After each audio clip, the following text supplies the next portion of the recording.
অযোধ্যায় ধ্বজা উত্তোলন করবেন প্রধানমন্ত্রী নরেন্দ্র মোদী। ধ্বজাদণ্ডের উচ্চতা ৪২ ফুট। এই মুহূর্তে রাম মন্দির যে প্রাঙ্গণ, সেই মন্দিরের বিভিন্ন প্রান্তে প্রচুর পরিমাণে মানুষের ভিড়, বিশিষ্টজনেরা উপস্থিত রয়েছেন। আজ এই বিশেষ দিনে সাক্ষী থাকতে চাইছেন গোটা অযোধ্যাবাসী, গোটা দেশবাসী। গত বছর জানুয়ারিতেই রামলালার প্রাণ প্রতিষ্ঠা হয়েছিল। ৫০০ বছরের অপেক্ষার অবসান হয়েছিল, তারপরেই রামলালার প্রাণ প্রতিষ্ঠা। গর্ভগৃহের ১৬০ ফিট উঁচুতে উঠবে এই ধ্বজ। ধ্বজের দৈর্ঘ্য ২০ এবং প্রস্থে রয়েছে ১০ ফিট। ধ্বজারোহণ অর্থাৎ ধ্বজ যে উত্তোলন করবেন প্রধানমন্ত্রী, তার আগেই বিশেষ পুজো পাঠের আয়োজন করা হয়েছিল। সেখানেই মঙ্গল আরতিতে অংশ নিয়েছিলেন প্রধানমন্ত্রী নরেন্দ্র মোদী। সঙ্গে ছিলেন সংঘ প্রধান মোহন ভাগবত এবং রয়েছেন বিশিষ্টরা।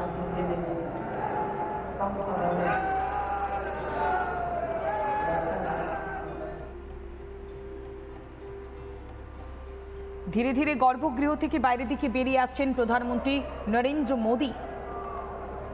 সঙ্গে রয়েছেন উত্তরপ্রদেশের মুখ্যমন্ত্রী যোগী আদিত্যনাথ। আদিত্যনাথের সঙ্গে বিভিন্ন মণ্ডপ, নৃত্য মণ্ডপ, সমস্ত মণ্ডপগুলো ধীরে ধীরে ঘুরে দেখছেন প্রধানমন্ত্রী নরেন্দ্র মোদী।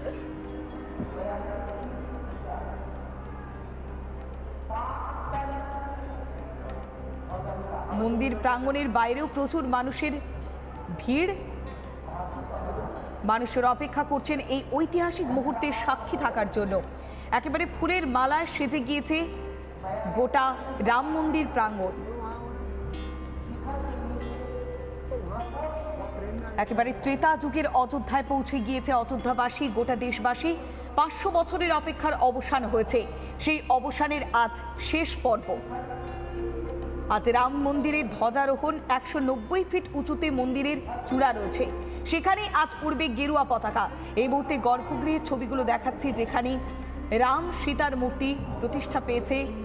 সঙ্গে রয়েছে হনুমানজি। বাইরে উৎসুক মানুষের ভিড়। আর কিছুক্ষণের মধ্যে শুরু হবে মূল পর্বের অনুষ্ঠান, অর্থাৎ ধ্বজারোহণ। অযোধ্যায় ধ্বজা উত্তোলন করবেন প্রধানমন্ত্রী নরেন্দ্র মোদী।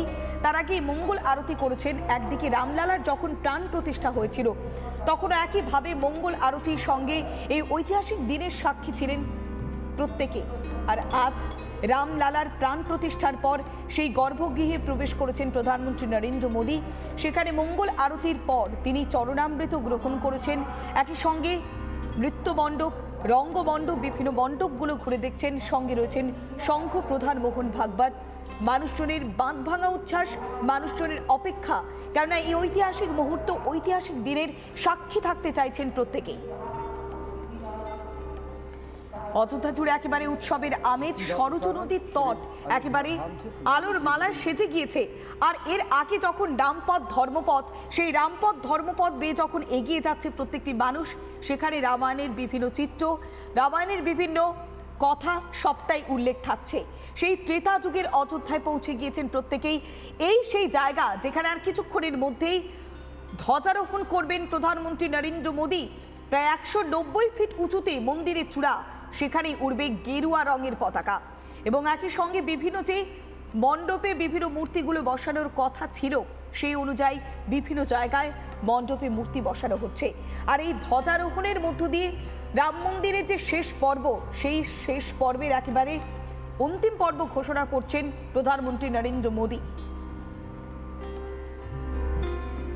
আর মাত্র কয়েকটা মুহূর্ত, তারপরে সেই শুভক্ষণ আসবে। রাম মন্দিরে ধ্বজা উত্তোলন করবেন প্রধানমন্ত্রী নরেন্দ্র মোদী। ত্রেতা যুগের অযোধ্যায় পৌঁছে গিয়েছেন। ৫০০ বছরের অপেক্ষা ছিল, সেই অপেক্ষার অবসান হয়েছে, কেননা অযোধ্যায় রামলালার প্রাণ প্রতিষ্ঠা হয়ে গিয়েছে। রামলালার প্রাণ প্রতিষ্ঠার পর যে সমস্ত জায়গায় যে সমস্ত মূর্তিগুলো স্থাপন করার কথা ছিল, এবং সেই ধ্বজারোহণের মধ্য দিয়ে ঐতিহাসিক মুহূর্তের সাক্ষী থাকছে গোটা দেশ।